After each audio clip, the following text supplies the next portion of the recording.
Hello everyone! So if you want to enable and disable backtap feature on your iPhone 14 Pro Max, first of all open up your settings, now find your accessibility.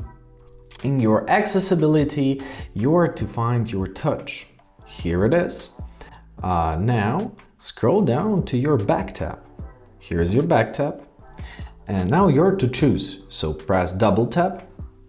And here you can enable something. For example, let's enable torch.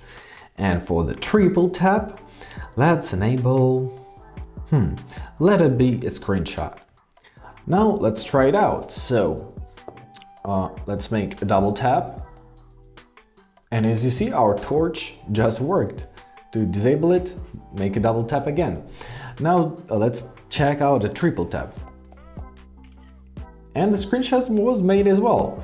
Now, if you want to turn off this option, go back to your settings, go back to your accessibility, touch, backtap, and simply choose none on both of the options. And that's it. I hope this video is helpful. Thank you so much for watching and have a great day.